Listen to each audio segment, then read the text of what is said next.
I'm Dana Moriello, and you're listening to This Is a Thing, the podcast where I interview entrepreneurs who started unusual businesses about how they made their wild ideas happen. Today, we're talking to Owen Scannell, founder of Premier Rugby Sevens. Here's the wild idea: start a new sports league. Owen started a new league for Rugby Sevens in the U.S. For the uninitiated, rugby has two versions, one with 15 players on a side in longer games, and one with 7 players on a side and lightning-fast 14-minute games. It's popular globally and in U.S. college club teams, and there's always a spike of interest around the Olympics, but there hasn't been a dominant, successful U.S. professional league yet when Owen spotted his opportunity in 2020.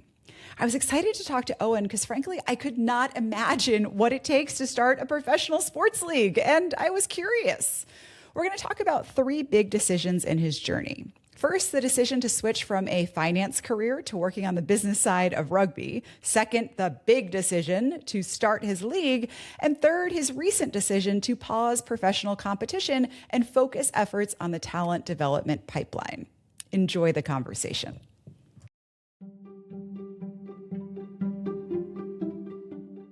I first want to start with how you first got into rugby so we understand where the inspiration began. I know that you played in Dartmouth. Was that the first time that you got excited about rugby, or was it even earlier than that? It was the first time I guess I gotten excited about it from like a participation standpoint. Absolutely. For me, it was just a really fantastic opportunity. I think one, the on-field and the kind of camaraderie and competitive components were great.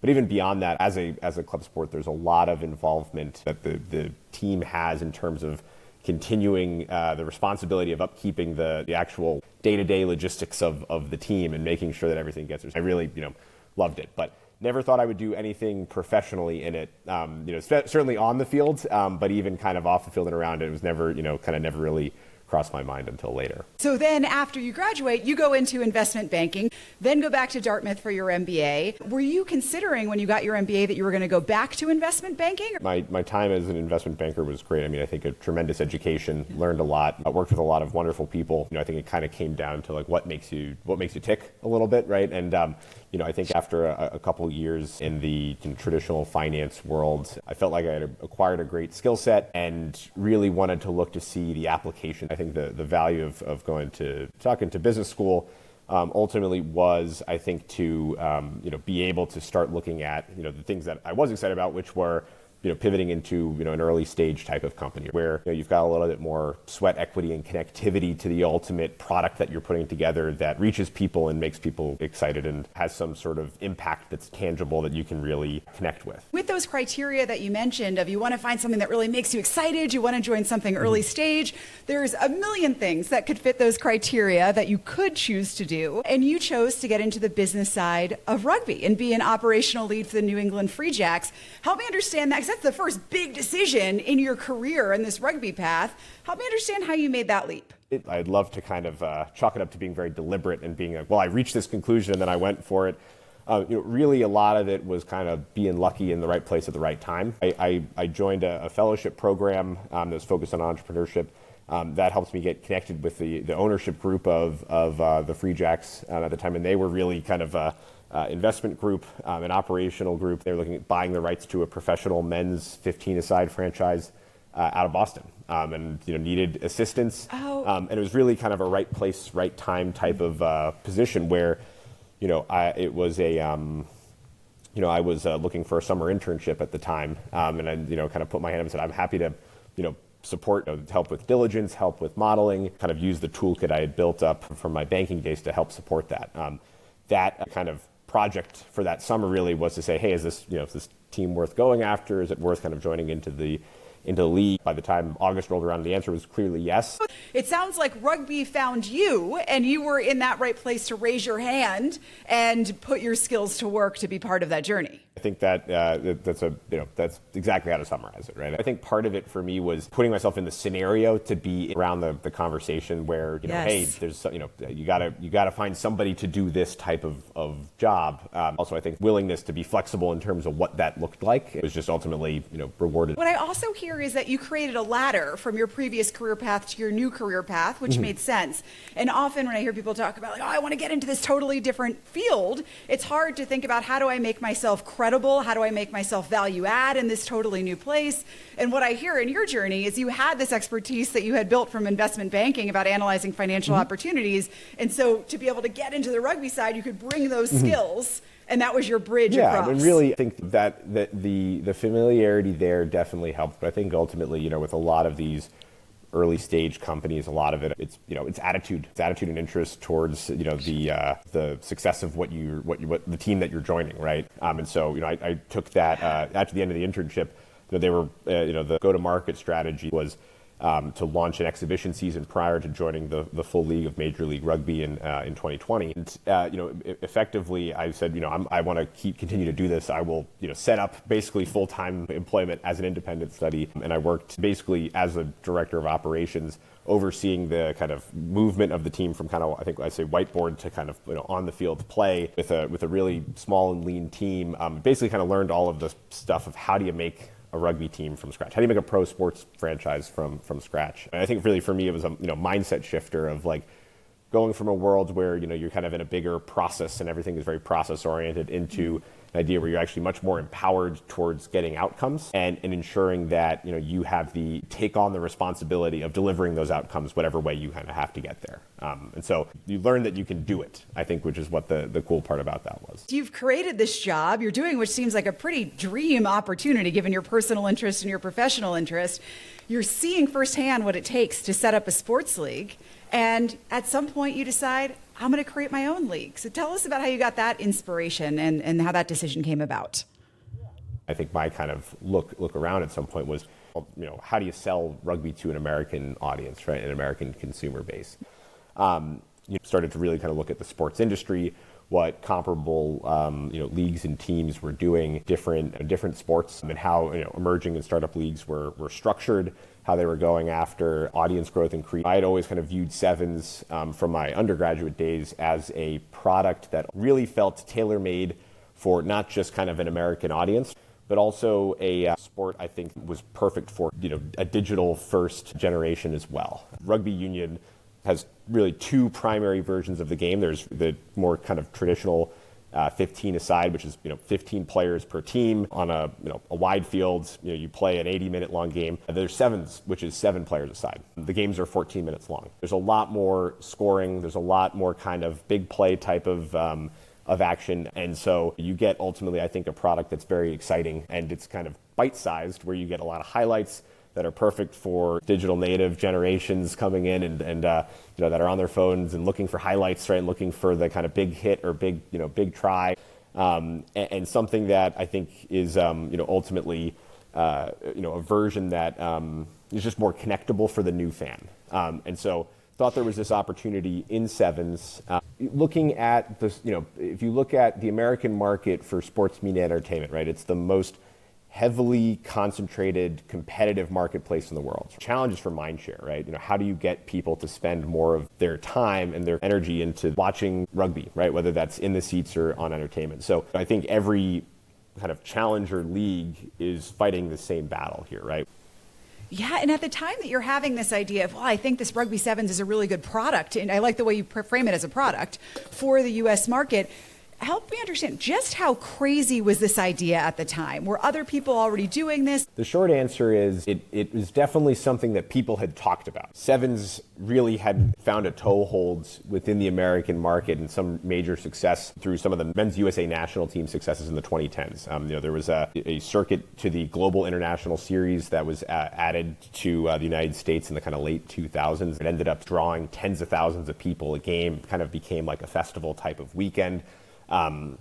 So you could see that there was interest in the 7-a-side game. And the question, I think, was really just from a league standpoint is how do you take a game that's 14 minutes long that doesn't kind of fit your traditional city league team model and make it something that people ultimately can consume, like you consume a basketball game or you consume a football game. And really, that was the genesis of the PR7's concept. What is your first thought about what you personally should do about the fact that you see this opportunity? Part of it, was the timing. The pandemic obviously paused the live sports, live events business around the world, right, for a number of months, and that paused what we were doing. From my vantage point, it kind of gave me an opportunity to go and look at that type of setup myself. And, I think in a lot of respects, it was really a moment where I think I just kind of had this itch.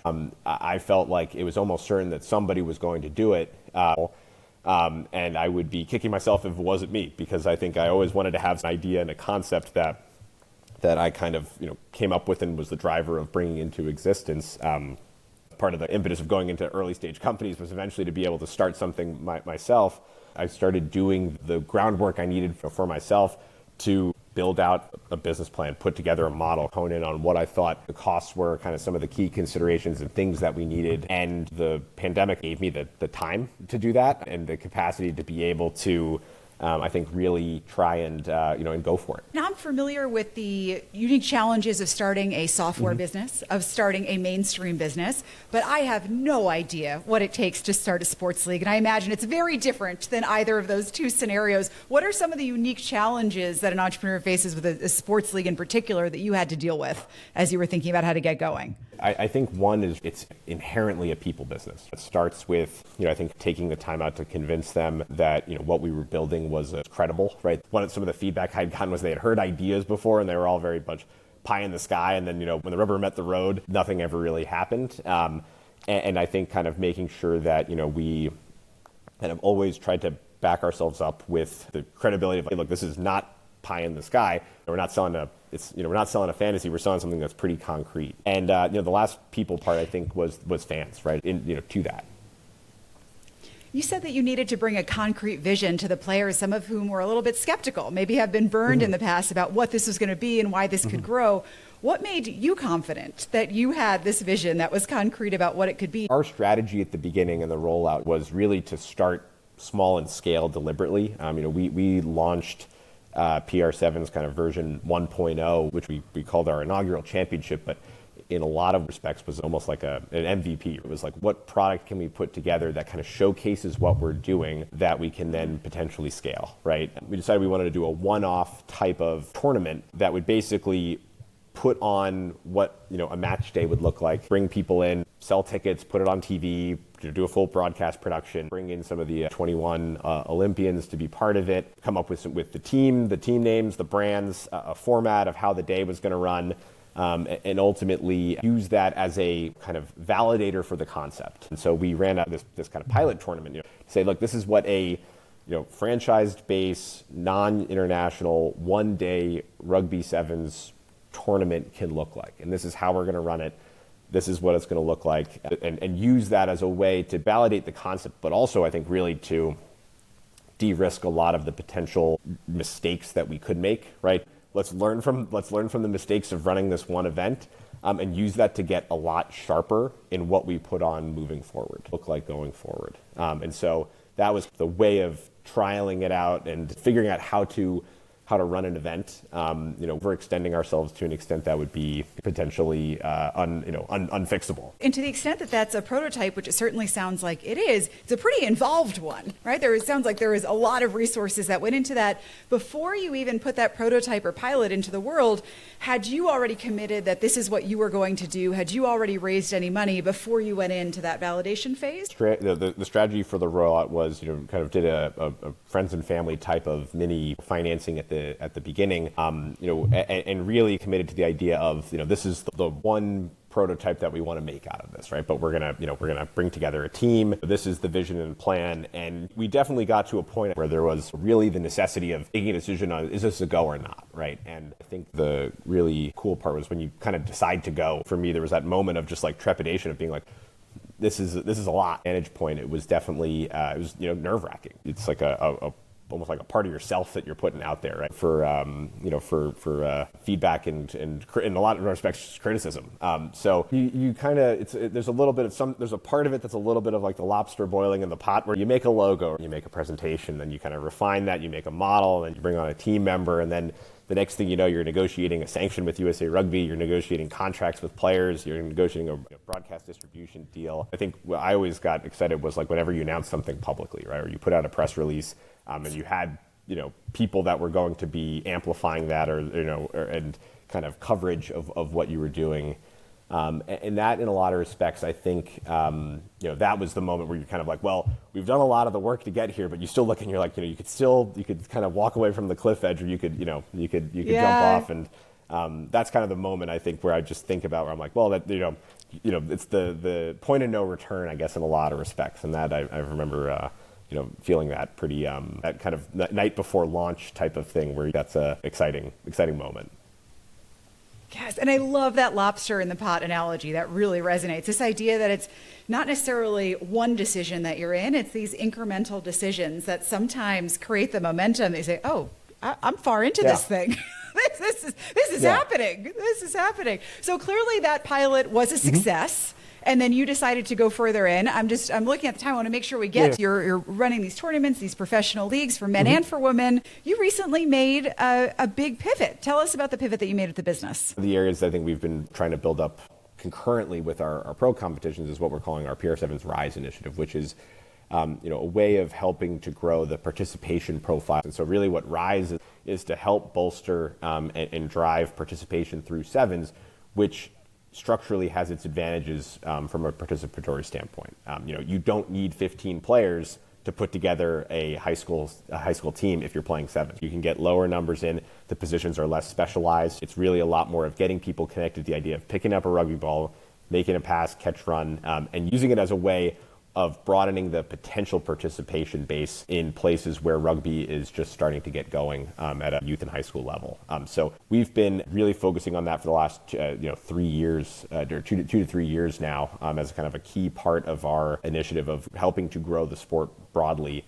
And in a lot of respects, I think one of the kind of key pieces for us in terms of figuring out and trying to ultimately make the pro rugby sevens competition work is just the necessity of creating an international calendar that is repeatable year over year, that works with governing bodies, both domestic and international, that can kind of guarantee athlete availability, from a marketing standpoint, be able to make sure that you have clarity on teams, who plays for who, like where does that team from, how do you make something that has a consistent level of quality for fans to get interested and excited by. And I think the step beyond fans, but like how do you get broader media, broader sponsorship connectivity to the actual economics of the sport? Well, you need to have something that you can put in front of people with a reasonable consistency on a year-over-year basis. We've been really pushing that for a number of years. So that's been a really big priority for me. How do we make this viable product? How do we make it a viable pathway and lifestyle for our players, right? For potential investors, for stakeholders across the board. There's a real necessity of understanding what that looks like, right? And having clarity and having it be written down and agreed to. Where you can rely on it and be able to then go out and bring more people into it. So it sounds like there's this kind of global infrastructure challenge, which is largely out of your hands. As much as you can be an advocate, you're far from the only stakeholder who has a say in how that goes.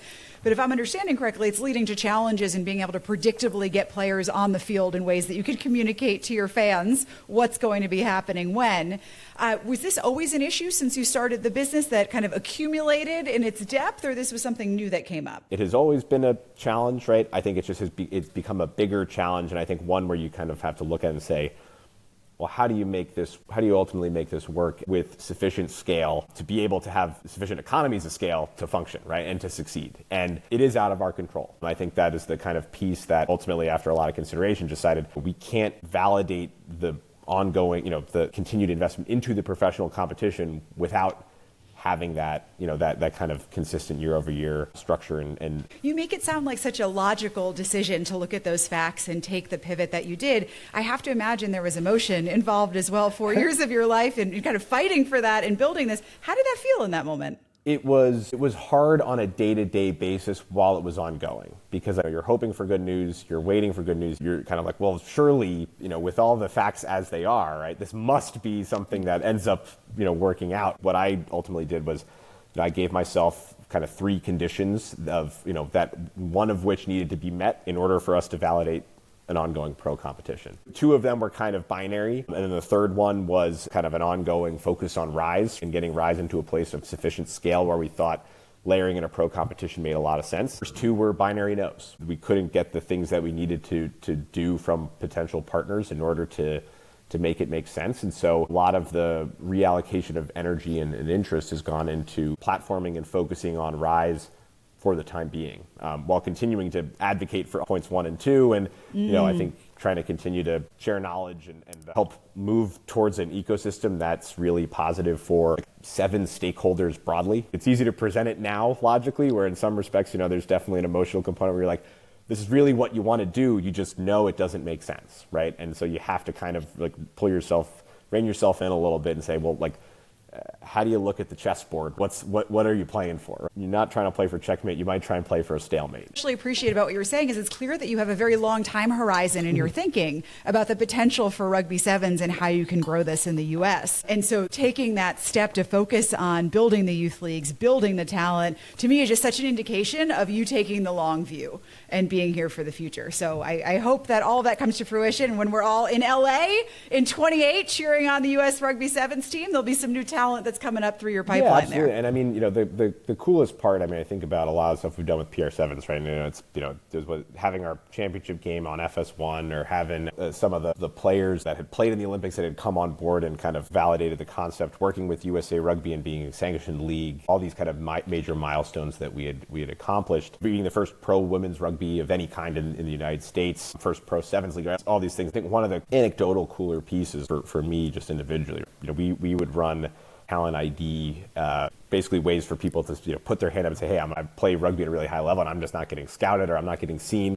We have had multiple players come through talent ID programs that have gone on into play PR7s, some of whom have gone on to play for the U.S. national team because of that, right? And I think seeing those players be able to, and some of those players that go on to play in the Olympics, right? And so seeing those players be able to kind of come from, the kind of early stages where they're literally putting on a bib and signing into a waiver and a worksheet and getting identified, going through a system where all of a sudden they're playing at the Olympics. That's really cool.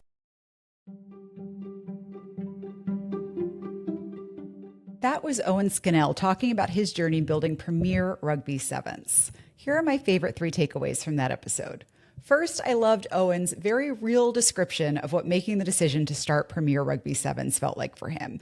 That analogy that he felt like a lobster in a pot of boiling water. It wasn't a singular decision made one day to go all in. It was a series of small decisions to progressively get more and more invested in the business until it was clear, oh, this is happening. And that moment when he really felt fully committed, it was when he shared his idea with the world, that press release. Sometimes the best way to commit to something is to say it out loud and make yourself accountable to others in the process.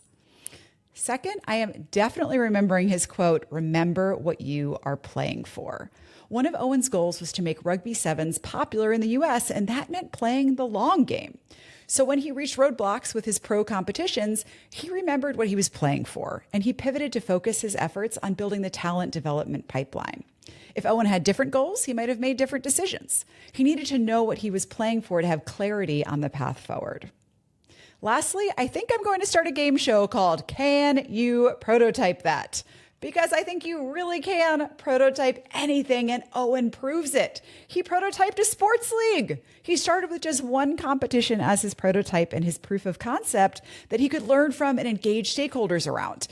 Sound familiar? Well, last week we heard how Antoine Richard prototyped his fun climbing concept. I really don't think there's anything that you can't pilot first before you go all in on building. I'm curious what you think. Can you come up with anything that you think is unpilotable? Let me know if you can. This is Dana Moriello, and I can't wait to see you next week on This Is a Thing.